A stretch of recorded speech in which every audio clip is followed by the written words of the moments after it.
Once you shift your mindset from thinking more negative stuff, having more negative things pop into your mind to more positive things that pop into your mind, that's when the symptoms start to go away. That's when you start getting more energy and your brain actually takes this limiter off your body and you're able to go out into the world and live like a regular person.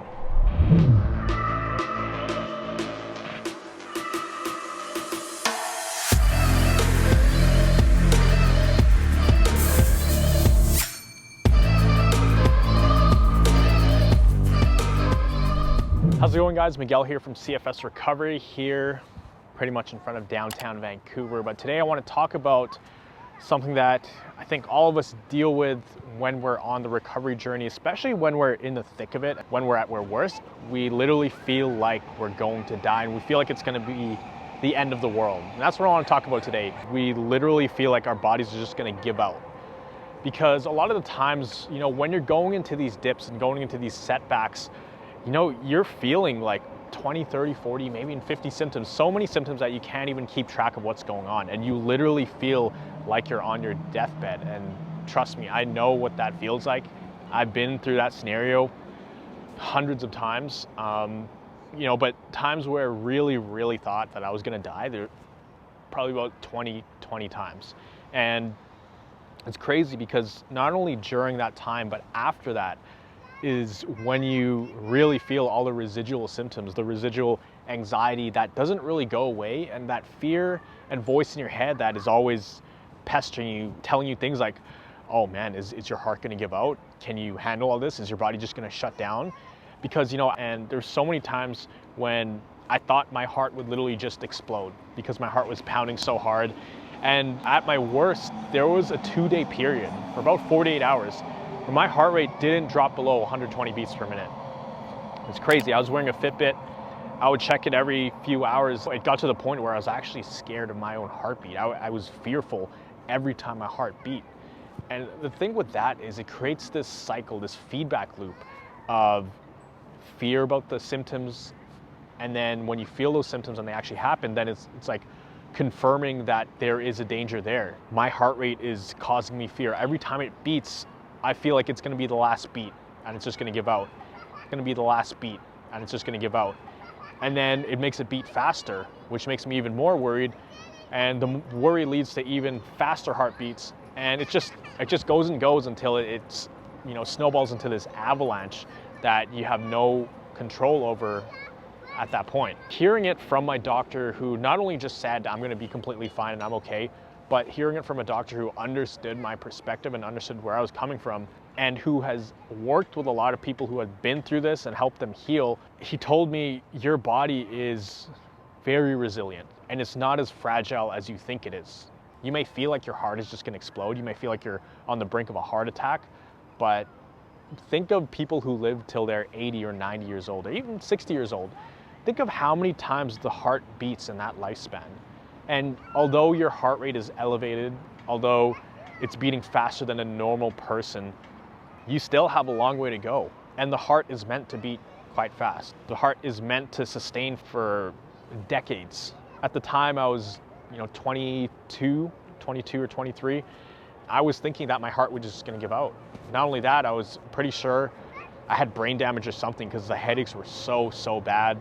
I really didn't think I was gonna make it. I had this view of my body that it was very fragile, that it was brittle, that at any moment it would just give out, and I lost complete trust with my body. So whenever I went out in public, whenever I was put in situations where I didn't have control of the environment, that's when the anxiety would be the worst, and that's when I would feel the worst, because I would be in a situation and I would just be asking myself, oh man, like if something goes wrong, what are you gonna do? Where's the closest exit? Can I get to my car in time?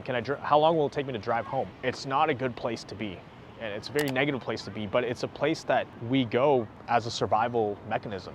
And it's not our fault that we end up there. It really is a primal survival mechanism. Your body is trying to stop you from going out into the world. So it's putting all these things in place to stop you from exposing yourself to all this stress. Because leading up to this point, I had exposed myself to so much stress, diet, sleep, relationships, overworking myself, and even just putting mental pressures on myself. My body kind of lost trust with me. And it was like, okay, so if you're gonna put your body through this much stress, we're gonna force you to pretty much just stop everything you're doing. And every time you try to do something, we're gonna put you even more pain so that you really don't do anything. But the thing is, you get stuck in this loop. And not only is it the physical symptoms that are in place to stop you from increasing activity or going out and doing stuff, but it's the mental things that are put in place, the belief system that your brain kind of teaches itself, the belief system that, you know, don't do all these things or else you're gonna get hurt. Don't do all these activities because you're gonna feel pain. And so we have all these beliefs in our mind that are kind of created throughout the illness that initially were meant to protect us, but they turn into this whole another beast that eventually, when there really is no danger, we're still telling ourselves that same story. That's where it takes a shift in belief. It takes a mind shift. I always say you are only one mind shift away from living a life with thriving health. And it's so true, because once you shift your mindset from thinking more negative stuff or having more negative things pop into your mind to more positive things that pop into your mind, that's when the symptoms start to go away. That's when you start getting more energy, and your brain actually takes this limiter off your body, and you're able to go out into the world and live like a regular person. And realistically, when I look back on it, I think of all the times that I had to get rushed to the hospital because I was in such bad shape where I couldn't even turn over in bed. Like, even calling the ambulance, I was terrified, because just knowing all the tests they were gonna do on me, they were gonna shine lights in my eyes, I was terrified of that. And there were times where I really thought I was gonna die, but I didn't. As I was getting better, I was able to look back on all those moments and just realize if I were to have a heart attack, it would have happened during those darkest moments. It would have happened when my heart rate was like 160 or 170 just lying down. It would have happened when I was playing football or doing wrestling. So my heart had been conditioned to actually handle that high of a heart rate and that much blood pressure. It actually handled that because I was an athlete. So hardware was okay. The hardware could handle it. My heart, my organs could keep up with that. It's just mentally, it feels like your body is gonna reach its limit and just kind of implode or explode, or literally just say no more and just stop working. And that was my biggest fear. And that is a completely normal fear. And so I want you guys to know, if you're in a place where you're constantly fearing almost everything you do, and you're constantly having these thoughts in your head saying, oh man, like, is this gonna be it? Is this the one that takes you out? Or is this crash it? Is this the end?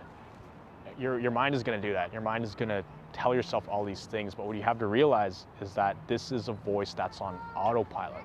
And so I'm never gonna tell you that you should just forget about those feelings and you'll be okay. I'm never gonna tell you how to feel, but what I can tell you is how to get rid of all those thoughts and all those negative things. And I do that in a lot of my other videos where I talk more about mindset, but it really does take one mind shift. And it doesn't happen overnight. Like I said in this video over here, I talk about shifting your mindset is like turning around a cruise ship. It takes a lot of time and effort in the beginning. But once you do start getting the ball rolling, eventually your brain kind of gains this momentum where it fixes itself, and it realizes it's okay to take off these limiters, because it knows you're not going to do anything to put it back in this position of constant stress it was in before. The mind shift is something I harp on in this channel, because I don't think there's enough attention placed on our mindset and what's happening in between our ears and what's happening in our brain. I think there's so much emphasis put on, oh, what do I need to do physically? What supplement do I need to take? What treatment, what medication do I need?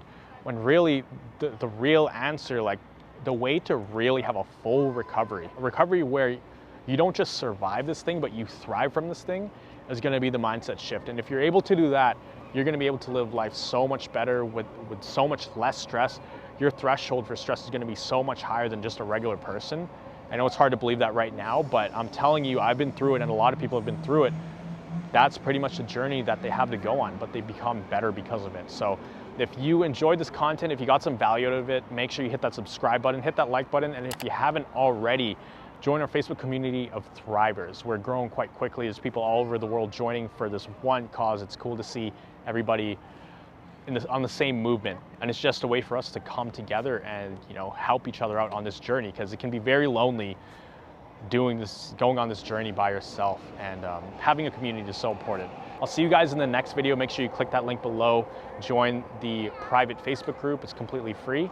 Remember, you are just one mind shift away from living a life with thriving health. See you guys next time.